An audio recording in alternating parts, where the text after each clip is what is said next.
Мы в любой заготовке обязаны увидеть деталь. Здравствуйте, уважаемые подписчики и гости канала. Иногда в видео, примерно последние полгода, у меня слышно вот такой звук. Я его, конечно, стараюсь вырезать, но не всегда. Колечко стопорное сломалось. И вообще мне эта конструкция не нравится. Но так как за полгода я не нашел знакомого токаря, то придется делать самому. Чем мы сегодня и займемся. Вот эту часть я буду делать с 30-го кругляка. Сейчас корочку. Сейчас выступ это пока не буду срезать, пригодится. Так, сейчас зацентрую, сниму корочку, накатаю, просверлю. Но мне надо, чтобы здесь осталась стенка. Поэтому трубу использовать нельзя. Ну как нельзя? Нежелательно. То я так говорю категорично нельзя, как будто есть какие правила, как точить ручку.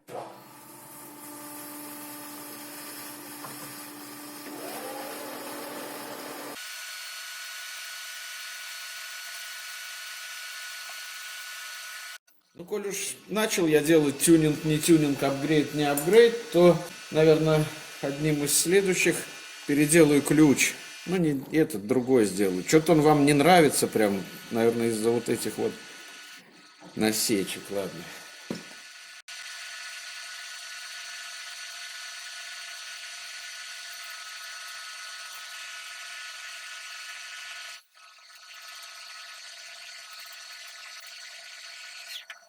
Вот и все, зацентровал. Сейчас сниму корочку миллиметра 3. С 250 оборотов переключаюсь на 630. Этот выступ очень удобен тем, что, видите, тут накатка будет ходить. Поэтому я его и оставил. Итак, поехали. 630 оборотов. Подачку можно пошустрее, все равно накатка будет.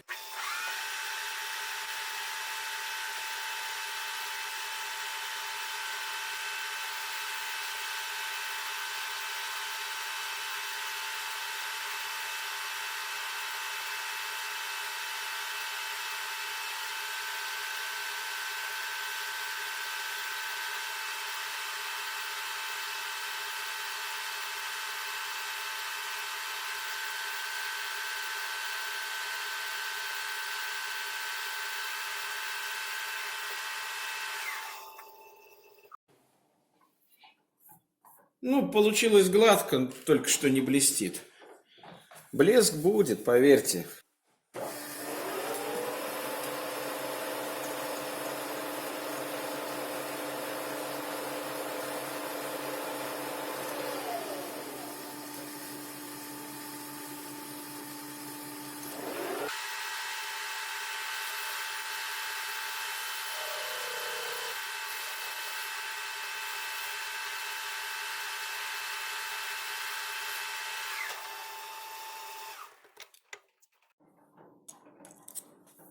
Вот этот выступ я сделал для выхода накатки. И она выйдет сюда, что ли?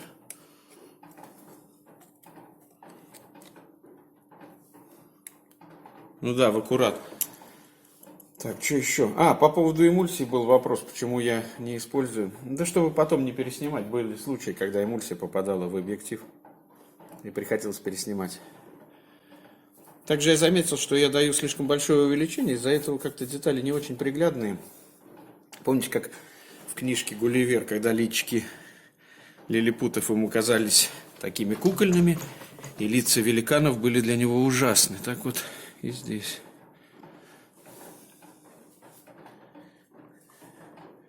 Ставим накатку по плоскости, чтобы не резало одним краем. 160 оборотов и эмульсия. Накатка выставлена. Сначала я прижал ее, потом затянул, чтобы была плоскость.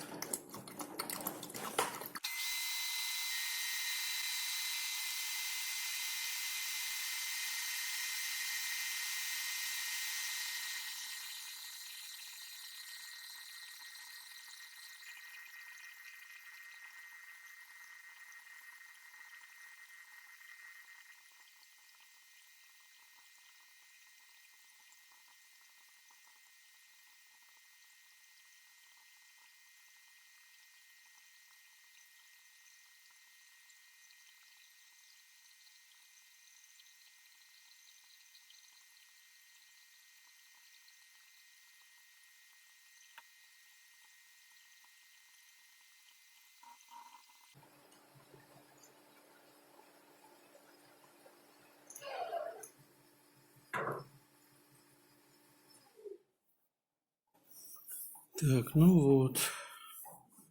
Ну, немножко тут. Тут это долго прокатывал. Здесь вот что-то. Ну ладно, немножко шлифанул.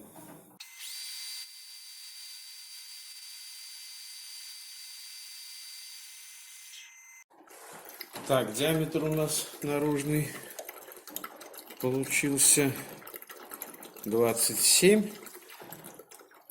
Сколько стенку оставить? Давайте оставлю 27, ну 2,5 миллиметра там на 22 просверлю. Да, и нужно, чтобы было здесь желательно не конус, а ровно такой стаканчик сделать. Примерно вот такую стенку хочу здесь оставить. Не знаю, не промахнуться. 250 оборотов.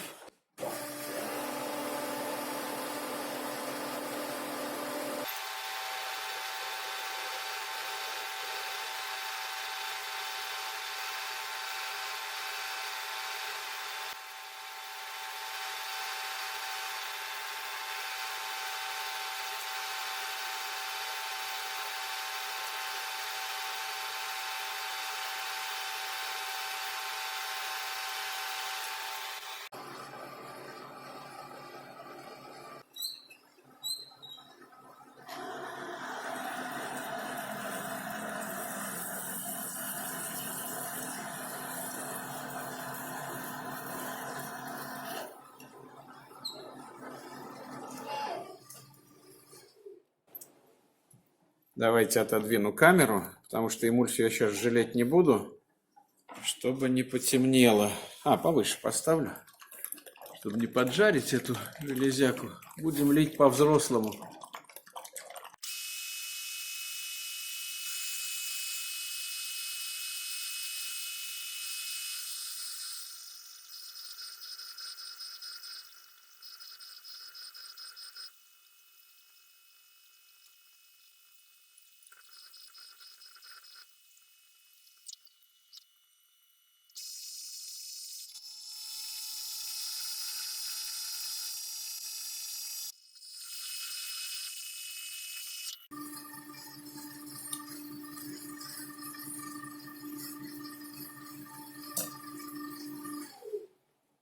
Теперь я просверлю дальше на 13. На 13, потому что у меня нет другого сверла тоньше такой длины. А потом я подровняю стенки. Вот я это сверло на 22, ну на 22,5. Я немножко его сделал ласточкиным хвостом, чтобы получилось 90 градусов.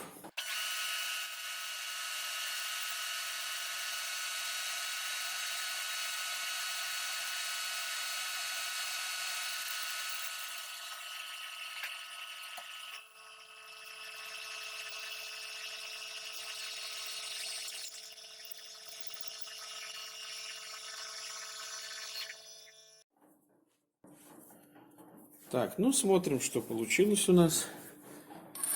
Так. Стенка. Ну, миллиметров 7. Конечно, хотел я поменьше, но ладно. Не буду переделывать тут. Ее же не таскать на себе. Отрезаем.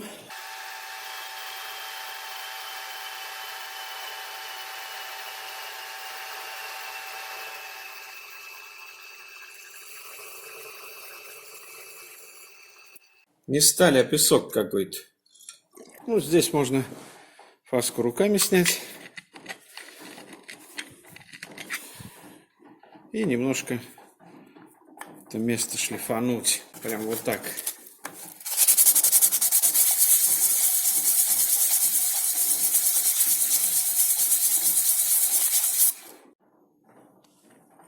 Так, теперь будем изобретать вот эту часть.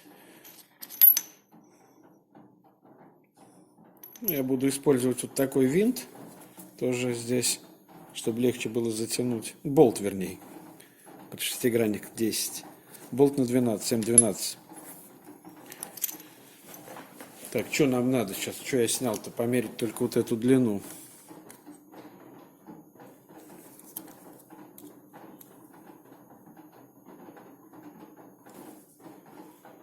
«20». Тяжело запомнить.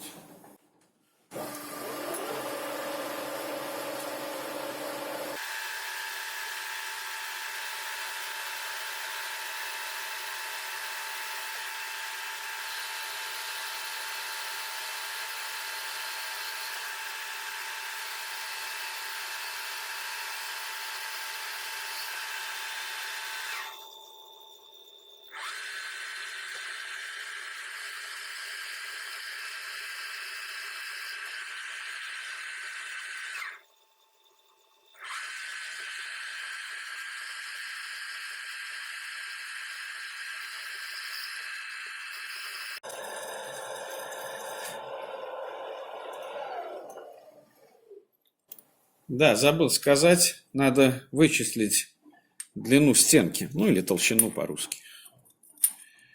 Так, 118, и здесь у нас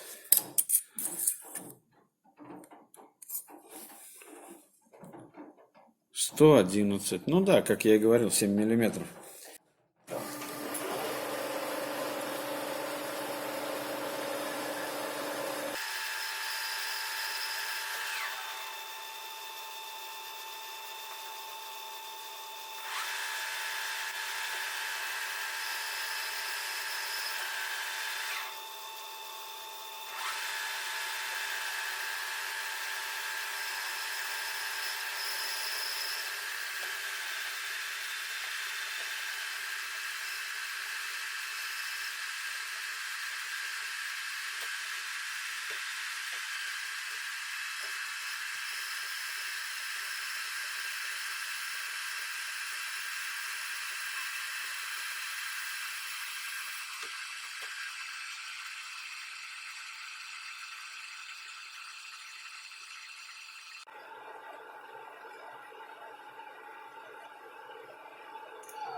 Иногда я мажу вот этой масленкой, такой автоматической, да, как Сергей Александрович скажет, Денисов, мастер 7 разряда.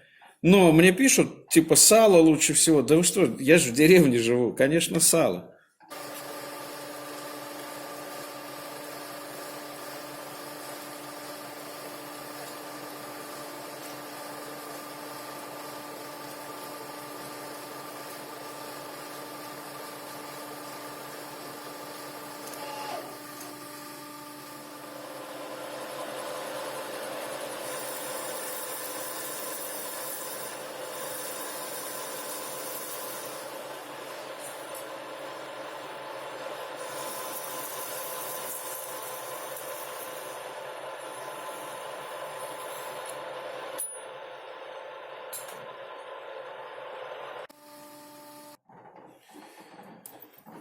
Ну вот, получилась такая штучка, да, вот эта длина, вот видите, вот это. Здесь плотно вот так, и буквально на миллиметр выступает. Ну, в принципе, можно было под отвертку сделать, да затянуть, да, но тогда будет одна точка, как бы, опоры. Я хочу еще вот здесь сделать примерно. В общем, с этой стороны делаем резьбу на 12. М12, шаг 1,75.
Мне часто пишут, чтобы я сделал там всякие метчикодержатели в заднюю бабку, также леркодержатели.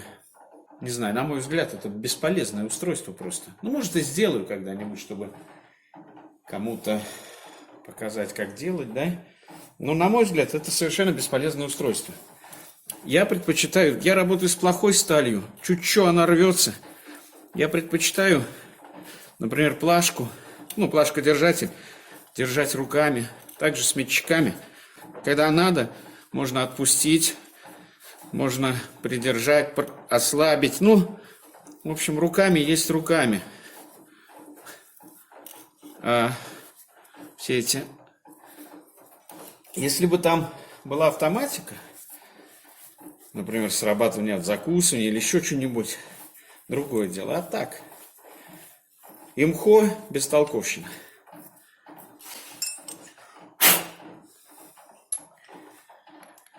Смотрим.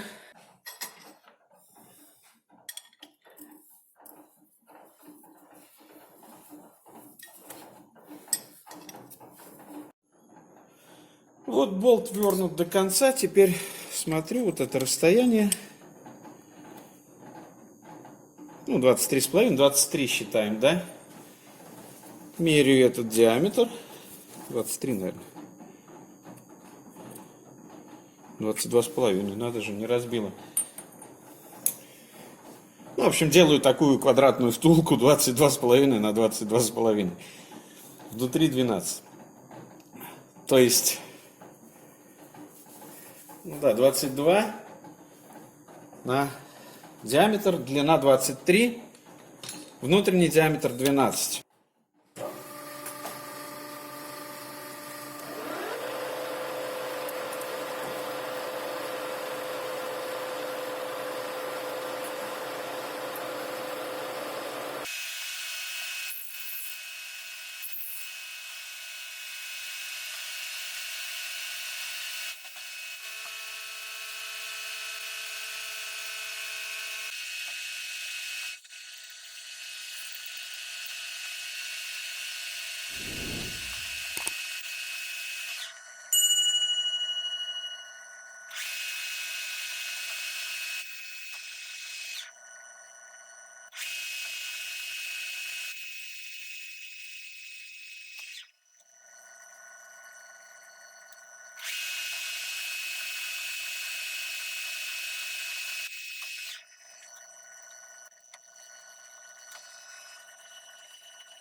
Таким образом вот получилась сама рукоятка, заводской болт, такой вот вертыш и вот такая вот капролоновая втулка. Вот так собираем все это дело,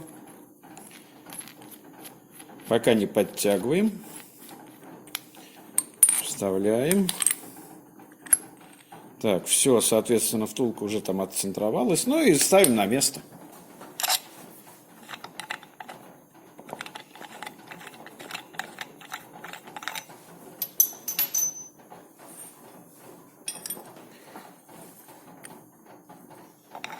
Я не стал туда капать ни масла, ничего, капролон в этом не нуждается.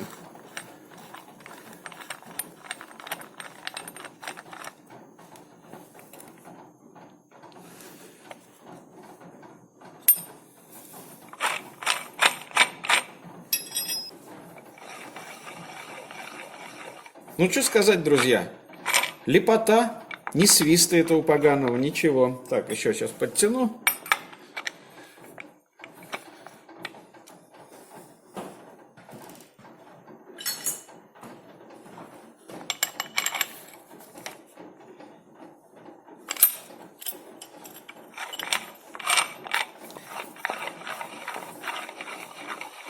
Шарманка. Ну и, соответственно, эта рукоятка, если здесь она сидит целиком на валу, плюс она еще и свистит, ну и кольцо сломалось, стучит, да, то здесь посадочное место и капролоновая втулка. Тоже, видите, отклонений практически нету, там люфтик такой, 1/4 миллиметра. Значит, теперь скажу я на чистоту. Не было бы канала «Дневник сельского токаря», не было бы и рукоятки. Сапожник вечно без сапог. Это я просто показал вот. Ну, хотя я уже делал такую на фрезерной. Ну, и вот вы можете сделать по этому же подобию. А у меня на этом все. До свидания. Ставьте лайки, подписывайтесь на мой канал, делитесь с друзьями, пишите комментарии. До свидания. Всем добра.